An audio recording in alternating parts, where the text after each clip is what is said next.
Здравствуйте, граждане стендовые моделисты, начинающие, продвинутые и профессионалы. В этом выпуске рассмотрим интересные приспособления, как то шаблоны для нанесения расшивки по криволинейным поверхностям. Название все вы видите. Производитель фирма Хасигава. Кто не знает фирму Хасигава. Замеряем коробку. Ширина 85 мм. Высота 170 мм. И глубина, скажем так, 10 мм. Вес 31 грамм. Теперь мы все знаем об этой упаковке. Ну что, давайте откроем и посмотрим, что там внутри.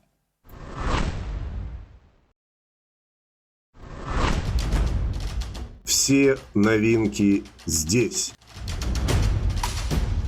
Оформляйте предзаказ. Ссылка в описании под видео.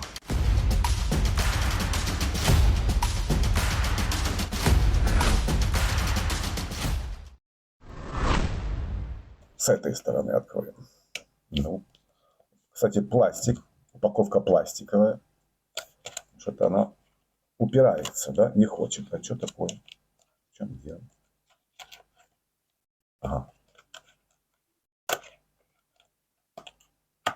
Ага. То есть так. Теперь изымаем торжественно. Да. И видим вот такую красоту на картонке. Это раз. Картонка вторая, для жесткости, как вы понимаете. Хорошая картонка. Я пока в сторону.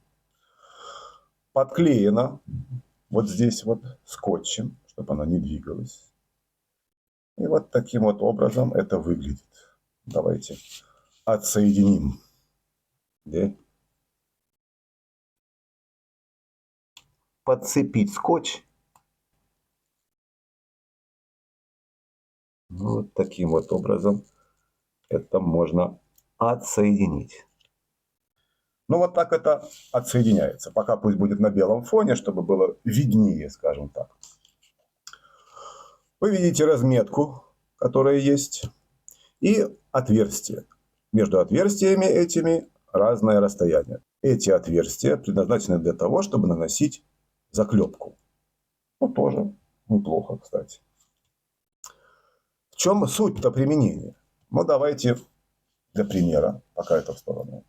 Возьмем фюзеляж самолета, истребителя Первой мировой войны. Альбатрос Д-3 в масштабе 1 к 32. Вот вы видите, что уже все зашпаклевано. И нам необходимо нанести эту самую расшивку. По прямой, по ровной плоскости ничего сложного здесь нет. Да? Можно взять какой-нибудь предмет подходящий, допустим, линейка. Но линейкой работать неудобно, она длинная слишком. И чтобы она туда-сюда не гуляла, можно взять другой предмет какой-нибудь. Вот такая есть металлический шаблон. Он поудобнее, он короче, он гибкий у нас. И тоже можно наносить эту самую расшивку. Но предлагаю поступить по-другому. А именно, возьмем и создадим собственную линейку. То есть возьмем и сделаем это. Это у нас кусочек пластика, а это у нас мягкий алюминий, полоска. Возьмем и отрежем сейчас. То есть приложить линейку таким образом к краю, чтобы, допустим, верхняя риска и нижняя риска находились по этому самому краю заготовки. Вот так. Теперь разметим. И отрежем. Единственное, что развернем таким образом. Потому что если отрезать, приложив линейку вот так, получится так называемый бортик, который нам не нужен. Поэтому перевернем и по разметке выставим линейку. Аккуратно отрежем. Спешить не нужно. За один проход отрезать вряд ли получится. Поэтому несколько раз, так сказать, не спеша и аккуратно. Есть. По сути дела, у нас получилась эта самая ровная линия, под которую можно осуществлять крой. Вот тут у нас практически плоская поверхность. Теперь давайте проведем линию карандашом.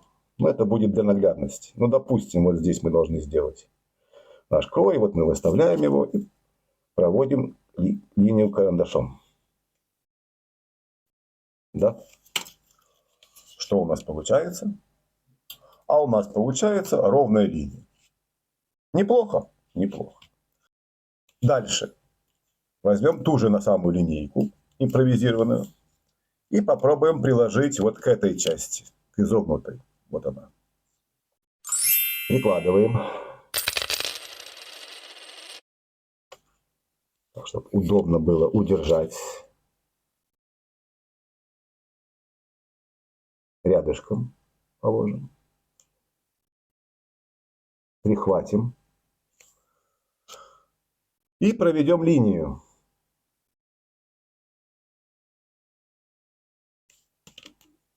Можно видеть, что эта самая линия, она не является ровной.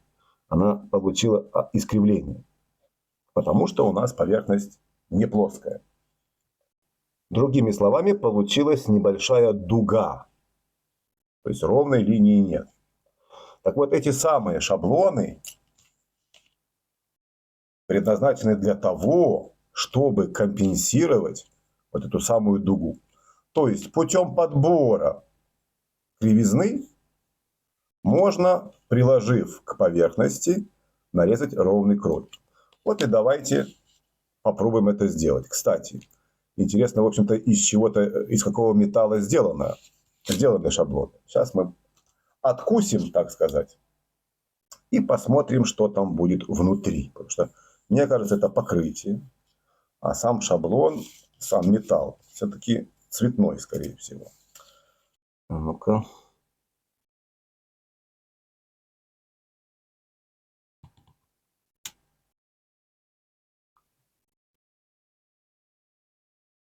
О, есть. Раз.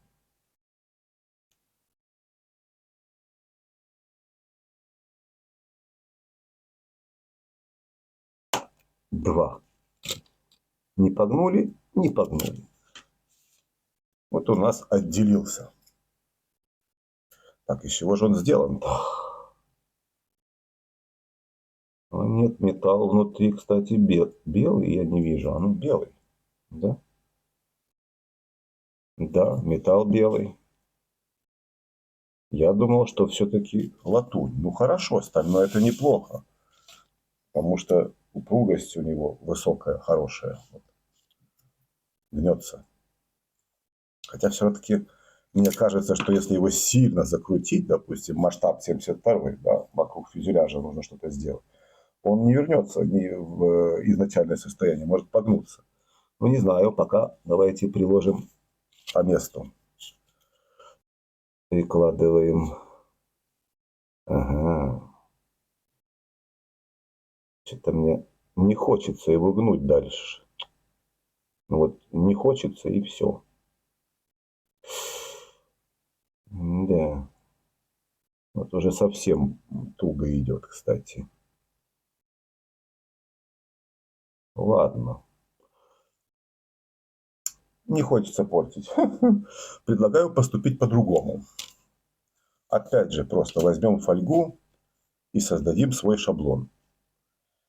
Так, ну вот у нас... То есть взяли вот то, что мы отрезали.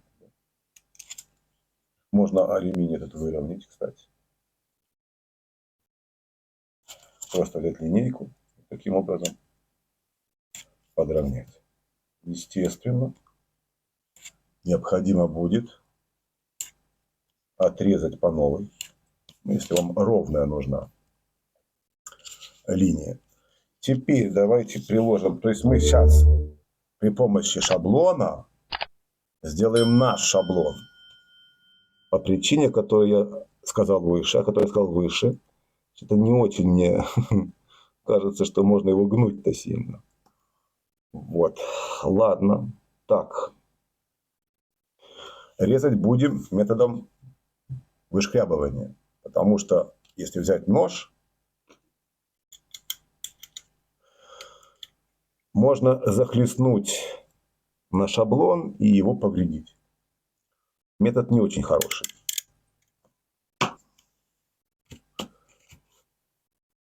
Вот таким образом положим, поставим, чтобы вам было видно, да? И сделаем свой шаблон. Аккуратно. Ой-ой, это не быстро. Да.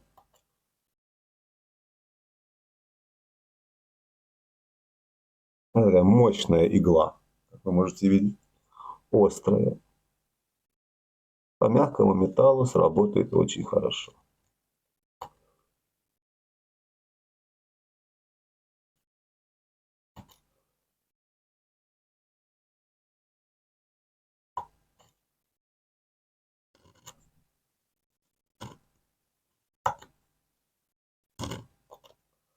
Вот часть отделилась уже. Сейчас мы тут работаем. Готово. Пока это в сторону. Мы получили, ну, по сути дела, как вы понимаете, тоже искривление, что и на шаблоне. Пройдемся шкурочкой с этой стороны. Бумага имеет крупность 1000. Можете видеть. Аккуратно.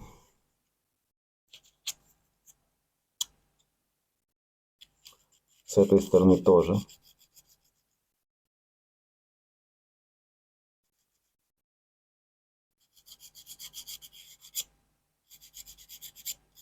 И вот, по сути дела, у нас получился наш собственный шаблон, который имеет такую же дугу. Да? Да. Теперь приложим наш шаблон к фюзеляжу, вернее, к той его части, где нам необходимо нарезать крой, так сказать, нашим импровизированным шаблоном. Да? И что мы видим? Мы видим, что он не компенсирует. Да, что есть дуга, которую мы выбрали, вот этого шаблона, да, ее не хватает. Нужна большая крутизна, скажем так. Да? Большая крутизна радиуса. Да. Вы можете видеть, что не сходится, то есть не компенсирует шаблон, которым мы пользовались, нашу кривизну. Ладно, хорошо. Отделим следующую тогда. Шаблон.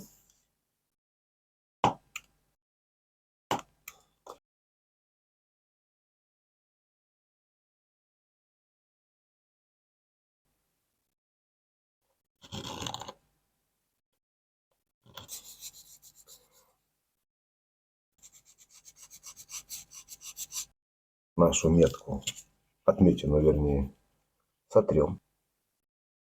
Линию проведем. Вот опять вы можете видеть, что, во-первых, она смотрит вот в эту сторону, а во-вторых, не повторяет вот белую линию. Ну, тот крой, который был зашпаклеван, ну, он же правильно сделан заводом-производителем, естественно. Да? А тут оно не компенсирует. Не компенсирует, вот. Не компенсирует.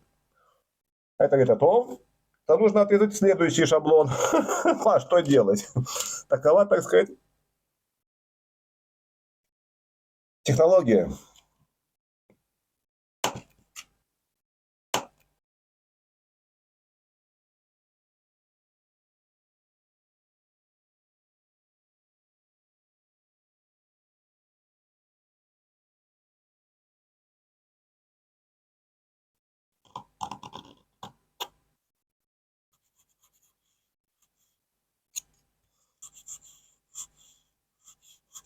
Карандаш этот убираем, предыдущий.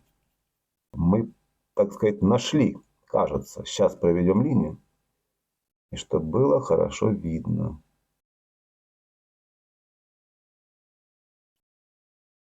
Мы близко, но мимо.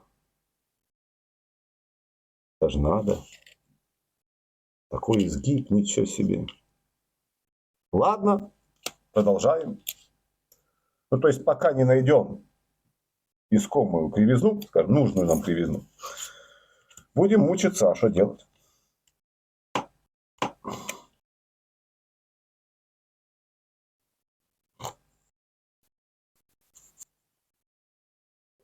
И что мы имеем? Ага.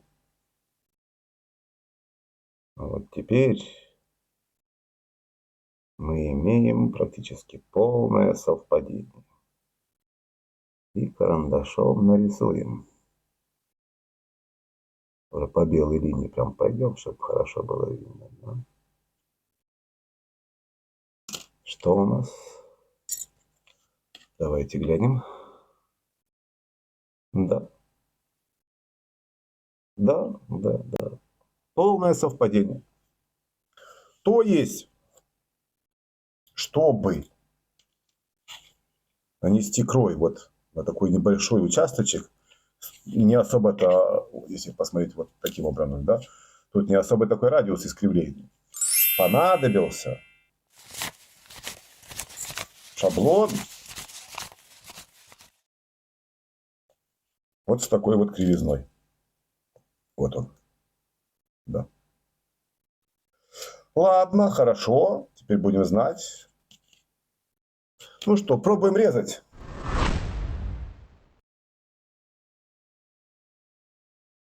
Интернет-магазин для моделистов Hobby Link Japan. Работает по почте с 1995 года. Представляет на своих страницах 40 тысяч наименований, в том числе новинки, на которые можно оформить предзаказ. Интересным предложением магазина является услуга «Личный склад», которая предоставляет возможность хранить покупки и получить приобретенное одной посылкой. Отдельно может порадовать раздел масштабного моделирования, где представлен широкий список производителей моделей. Гражданская автомототехника, авиация, флот, бронетехника, военно-историческая миниатюра. И все это во всевозможных масштабах.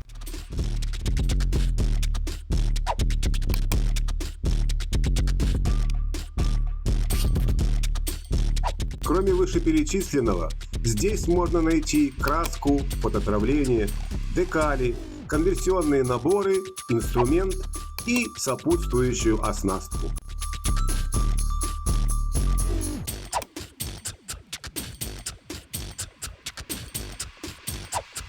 Воспользуйтесь ссылками на страницы магазина в описании под видео.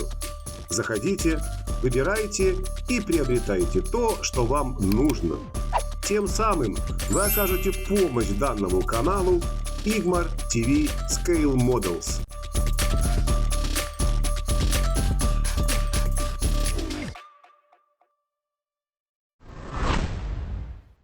Вот.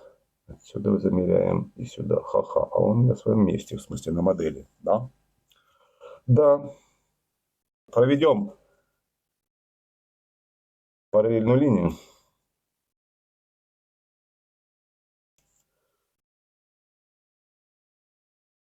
Аккуратно. Ап, аж сюда, да? И теперь все видно. Совпадает. И где у нас должна быть линия? Нифига себе. Она должна быть аж здесь. Вот тут я нанес ее на... Ну, пока отметил. Так грубо, но отметил. Да? Так, в итоге у нас 31,6. 31,6. Хорошо. Вот этой вот части. 31. Ага. А метка, значит, метка совпадает у нас, да? А ну-ка. Вот она. Ага, совпадает. Вот у нас. Вот наша отметина. Вот она. Так, ага, как это было? Вот так было. Ставим. Опять же, пока только линию проведем. Пока только линию проведем, чтобы посмотреть, ровно или неровно. Да. Чем удобен самодельный шаблон по мягкому металлу. Как угодно. Вот взяли, зажали вот таким образом. Все. Тут даже можно приклеить чем-нибудь скотчем. В данном случае можно и обойтись удержанием руки. Да? Проводим линию. Это контрольная. Контрольная линия.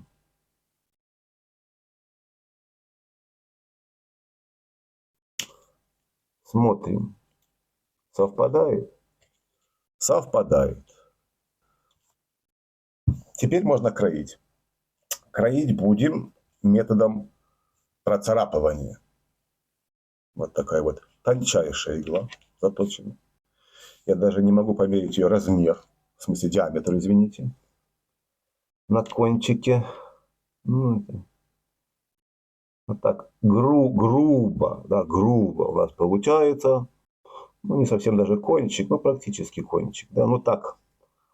8 сотых миллиметра. 8 сотых миллиметра. Еще раз, пожалуйста, обратите внимание на эту иголочку тонкую.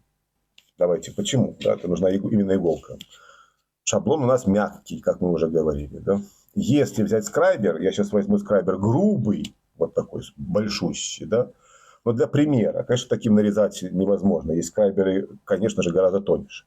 Но в любом случае, даже самый тонкий скрайбер оставит линию толще, нежели вот такая вот игла. Здесь очень острая сторона у скрайбера. И если приложить, например, вот так, да, и провести, можно этой острой стороной зацепить край мягкого металла, в данном случае алюминия, как мы говорили, и может произойти выщербина. И, естественно, ровной линии не будет. Поэтому лично я предпочитаю больше всего метод, как уже было сказано, прошкрябывания тонкой, очень тонкой иглой. Давайте закрепим ее для удобства. Вот такую замечательную. О, воткнулась, видите? Вот она. Острая, да.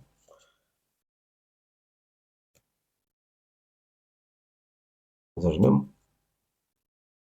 Зажали. Вот такой у нас получается страшный инструмент. С ним нужно очень аккуратно. Итак, где наша линия? Вот она. Да. Можно точно выставить все. Вот она появилась с одной стороны. Вот она появилась с другой стороны.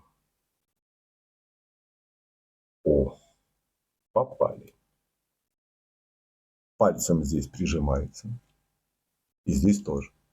Теперь начинаем процесс.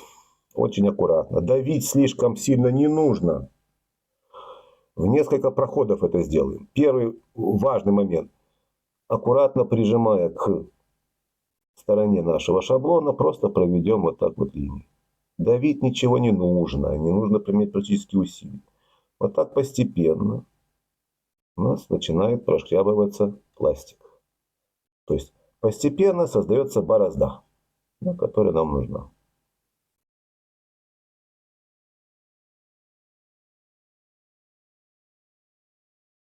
Чем уже, тем лучше. Ну, вы понимаете, да? Но необходимо сделать достаточную глубину, чтобы потом, после окраски, туда попало, как он называется, вот. Ну, в общем, масло там коричневое, да, и чтобы эта расшивка потом была заметна. Вылетело просто это название из головы. Ну ладно, вы понимаете. Ну, бывает. То есть глубина должна быть достаточной. Но это уже на ваше усмотрение. Зато будет очень тоненькая, тоненькая, тоненькая линия. Замечательно. Вот постепенно вот так вот это все дело происходит. Ну, опять же, немножечко прижимаем к краю фольги, естественно, потому что если не прижимать, игла может уйти сама по себе, запросто может уйти сама по себе, и линия не будет ровной. Я думаю, хватит. Да? Да.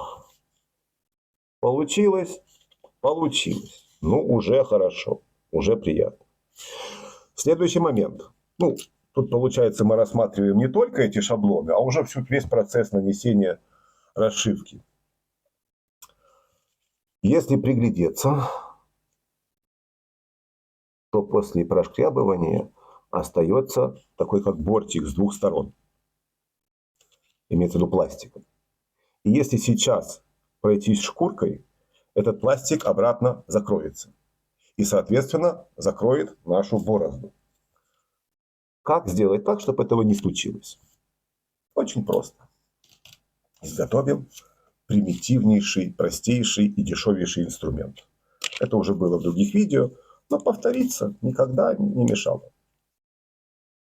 Итак, переламываем. Тоже аккуратно, можно пораниться. Раз поломали, одну половинку в сторону, так сказать.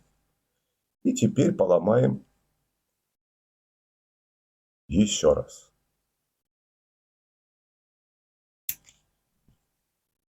Выберем половинку ту, у которой нож смотрит к вам, в вашу сторону. Это под правшу. Если вы левша, выберите другую половинку. Будете резать таким образом. Да? В чем суть-то? А суть заключается в том, что если посмотреть ближе, то получается изогнутый нож. Посмотрите, какой он красивый. Да? Вот он. Что нам, собственно, и было нужно. Теперь. И аккуратнейшим образом начнем срезать два этих бортика. Вот, два волоска пошли. Вы можете видеть, да? Ай-яй-яй, тихо, тихо, тихо. Вот они. Пошло два волоска. Вот эти два волоска мы сейчас и срежем. Тихо, тихо. Ну, не углубляясь в тело, так сказать, модели, да? Даже сейчас еще раз. Вот этой частью даже удобнее, да? Тихо, аккуратно. Вот они пошли, два волоска этих самых. Вот еще, еще, еще. Еще. И еще. И еще раз. Осторожно.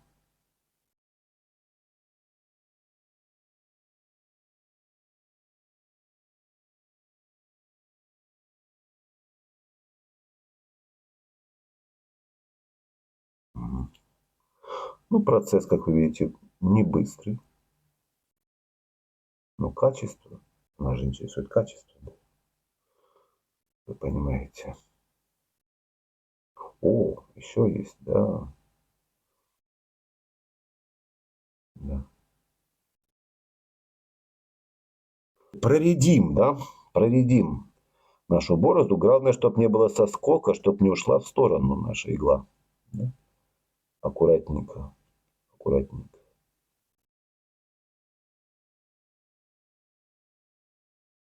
Еще. Все. Фактически теперь даже и прошкуривать не нужно. Но можно. Не нужно, но можно. Тысячная, да? Аккуратно. Чуть-чуть. И еще раз проредим, так сказать. Ну, скажем, вычистим, да, попали опилки непосредственно в углубление, в борозду нашу, да. И вот так вот закончим нанесение крови. Вы можете видеть, насколько тонким он получился. а этого нам, собственно, и было нужно достичь. Аккуратный, ну и, естественно, он, ну, как сказать, лучше имитирует эту самую расшивку, потому что он тоненький, туда потом после покраски попадет проливка, наконец-то вспомнил, темного коричневого цвета. Ну, кто-то черный предпочитает, но я говорил, что черный цвет это ни в коем случае это делать нельзя. Итак, проливка попадет и будет тонкая, изящная, красивая ниточка, которая имитирует в данном случае стык обшивки. Вот такая вот процедура, вернее, такой вот процесс использования шаблонов. Давайте уже финальный натюрморт сложим, да? Что мы использовали. Итак, наши замечательные шаблоны. Давайте, чтобы никакой шаблон был не закрыт. Вот так вот, наискосочек. О, что мы. Красота такая, да? Симпатичная. Использовали мы их, да? Теперь мы использовали иглу, мощную такую, для